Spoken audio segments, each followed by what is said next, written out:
Hi hello नमस्कार मु अमर सतपति आपको स्वागत करुच्चे मोर यूट्यूब चैनल को जार ना हूँ साई अमर क्रिएशन सांग मैंने तो भेरी गुड इवनिंग। तो आशा करुच्ची आपण मैंने समस्ते भल थे और बिंदास थे। तो आज मो यूट्यूब चैनल माध्यम आपण मान गोटे गवर्नमेंट स्कीम जो लॉन्च होईची बीएसकेवाई नवीन कार्ड से विषय पुंखानुपुंख भाव आज आलोचना करी। से कार्ड रे आपण को मैंने अप्लाई करि परिबे, तो केमिति अप्लाई करि परिबे, ता एलिजिबिलिटी कोन एवं ए कार्ड माध्यम रे हम कोन कोन सुविधा पाइ पारे से विषय पुंखानुपुंख भाव वीडियो माध्यम रे आपन को जणैबी। तो आशा करूछि आपण माने वीडियोटी आरंभ शेष पर्यंत देखिबे, जबर स्किप करिवेनी। तो चलंतु आमे आरंभ करिबा आज रे वीडियो को, जोटा कि टॉपिक होछि आपण थंबनेल लिखि जानि परथिबे बीएसकेवाई नवीन कार्ड। ठीक अछि। तो ये जो बीएसकेवाई नवीन कार्ड आपण मानके पाई गवर्नमेंट जोटा कि मुख्यमंत्री श्री नवीन पट्टनायक महोदय नुआ लॉन्च कर आनी।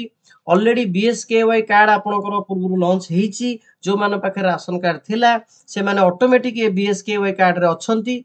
तो से माने ऑलरेडी ये फायदा कार्ड रो फायदा पाउचंती। ए कार्ड रे कोन कोन फायदा ना, ए कार्ड रे आपण कोन प्रकार जो हार्ट डिजीज हैला, kidney disease, liver disease, brain stroke, severe head injury, brain tumour, बहुत प्रकार डिजीज उपरे आपण कोन करिवे ना, इनसाइड हमर ओडिसा भितरे ओडिसा बाहरे हो जो हमर मेडिकल रहला से मेडिकल कार्ड देखि आपण आर लाभ पाई परिबे, पूरा मागणा चिकित्सा पाई परिबे 5 लाख पर्यंत। ठीक अछि। तो एबे कोन कोले जो माने वंचित रही गले, जो माने ऑलरेडी तांकर राशन कार्ड नाही कि राशन कार्ड अप्लाई करि नांती, तो सेही माने ए सब अप्लाई कर परिबे। देखंतु अप्लाई को माने करिवे सेटा भी आपन को से क्लियरली कहि देछि ना। कोन ना, ऑल रूरल फैमिलीज मीन्स ग्रामांचल लोक माने जो माने रेगुलर गवर्नमेंट एम्प्लॉय हेई नथिबे किबा गवर्नमेंट पेंशन भोगी हेई नथिबे किबा आईटी रिटर्न इनकम टैक्स देउ नथिबे, सेही माने ही एलिजिबल हेबे। बुझ परले ए जो बीएसकेवाई नवीन कार्ड अप्लाई करिबा पाई। तो आपण को माने केमिति ए कार्ड रे आपण अप्लाई करिवे, सेति पे को माने अप्लाई करिवे से लोक मानकु म आगु कहि दोछि। से माने किए ना, से माने हेतिबे no family member should be an income tax, जो माने इनकम टैक्स दउ नथिबे। No family member should be a regular government employee हेई नथिबे बा गवर्नमेंट पेंशनर धारी हेई नथिबे। ठीक अछि। No family member should have part the existing BSKY beneficiary and ration card, जो माने राशन कार्ड होल्डर से माने अप्लाई करिया किछि दरकार नै, से ऑटोमेटिक एनरोड हेबे।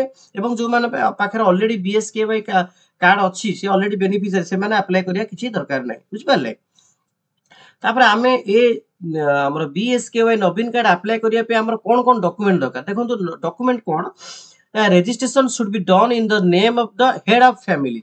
आपण जो फैमिली अप्लाई करिया को चाहू छन तांको फैमिली हेड जे हला, से हेड जने रहिबे। एवं any member above age of 18 माने 18 कैन अप्लाई फॉर बीएसकेवाई नवीन कार्ड बिहाफ ऑफ फैमिली। बुझ परले। The applicant must have an Aadhaar card link with the active mobile number. देखंतु आपण जो धर परिवार अप्लाई करिया को चाहू छथि, आपण पाखरे गोटे आधार कार्ड थिबा दरकार, गोटे वोटर आई कार्ड थिबा दरकार, एवं आधार कार्ड रे मोबाइल नंबर अटैच थिबा कंपलसरी, नहले हबो नै। तो एप्लिकेंट ऑफ एचओवी माने head of family must have valid mobile number two receive important communication. तांको भीतर जो कम्युनिकेशन गवर्नमेंट करिवो, तो हेड ऑफ फैमिली रो गोटे वैलिड मोबाइल नंबर थिबा दरकार, कारण से मोबाइल से नंबर द्वारा से कम्युनिकेशन करिवे। Recent photograph of the applicant as well as head of the family. देखंतु हेड ऑफ फैमिली जे से ही ताकर गोटे फोटो जीवो कैप्चर करिवो एवं डायरेक्ट सिस्टम में सेति बे ऑनलाइन जेतोड अप्लाई करिवे आपनकर capture directly by the system, से सिस्टम द्वारा संग संग से फोटो उठिवो। Aadhaar card of family members including children under 5 year, जो माने 5 वर्ष तळकु पिला भी से माने अप्लाई करि परिबे, ताकर आधार कार्ड थिबा दरकार। जदी 5 वर्षर कम पिलार आधार कार्ड नथिबो, लिखिछि in case Aadhaar card of children under 5 year is not available. जदि आपण पाखरे 5 वर्षर कम पिला अछंती एवं तांको पाखरे आधार कार्ड नाही, तो an undertaking must be submitted to provide Aadhaar card number by 30/6/2024 undertaking लिखिबे। आपण 30/6/2024 सुधा आपण से आधार कार्ड जाहाले आनी कि ताकर देबे, ओटा अंडरटेकिंग लिखिबे। ठीक अछि। तो हमें जानिले को माने अप्लाई करिवे एवं जदि अप्लाई करिवे कोन कोन डॉक्यूमेंट दरकार। तो कोठी अप्लाई करिवे, देखंतु लिखिछि the eligible family can apply BSKY नवीन कार्ड इन 2 डिफरेंट वो, दुईटा बाटरे आपण करि परिवे। ओटा होछि मो सेवा केंद्र रे एवं द्वितीयटा होछि सेल्फ रजिस्टर, निजे भी आपण करि परिबे। केमिति ता वेबसाइट होछि www.bskewainnoveencard.gov.in bsky.navin.odisha.gov.in है ना। तो निजे रजिस्ट्रेशन करि परिबे साइट की जाई किबा मो सेवा केंद्र पाखु जाई कि आपण अप्लाई करि परिबे कोटा BSKY नवीन कार्ड आपण विदाउट एनी रजिस्ट्रेशन फी। आपण जदि मो सेवा केंद्र रे करूचंती ताले आपण को कोनोसी शुल्क दबाकू पड़िबनी पैसा देबेनी आपण मागणा रे आपण जाई कि मो सेवा केंद्र रे अप्लाई करिवे। All application are be made online only there will be no offline receipt apply देखंतु ऑनलाइन ही आपण या फॉर्म भरिबे अप्लाई करिवे ऑफलाइन रो कोनोसी सुविधा नाही स्ट्रिक्टली से कहि देछि। तो व्हेन टू अप्लाई आमे केते बेले एटा अप्लाई करिवा केबे अप्लाई करिवा देखंतु the registration portal at www.bsky.navin.odisha.gov.in will open on the 6th of January 2024 and will close on 16 January 2024। 6 ଜାନୁଆରୀ 2024 रु आरंभ हेबो 16 ଜାନୁଆରୀ 2024 रे शेष हेबो बुझि परले। 6 ଜାନୁଆରୀ 2024 रु आरंभ 16 ଜାନୁଆରୀ 2024 रे एंड। साइट होची www.bsky.navin.odisha.gov.in जानि परले। तो यही वेबसाइट आपण अप्लाई करिवे 6 জানুয়ারি रु 16 জানুয়াरी पर्यंत आपण अप्लाई करिवे। डॉक्यूमेंट सुनନ୍ତୁ ସମସ୍ତଙ୍କର आधार कार्ड दरकार वोटर आई कार्ड दरकार एवं आधार रे मोबाइल नंबर कंपलसरी हेतिबा दरकार जे हेड ऑफ फैमिली हो बुझि परले। कोठी करिवे निजे रजिस्ट्रेशन करिवे नले मो सेवा केंद्र जाई के करिवे। जो माने पाखरे ऑलरेडी BSKY कार्ड अछि से माने करिया निहाती दरकार नाही।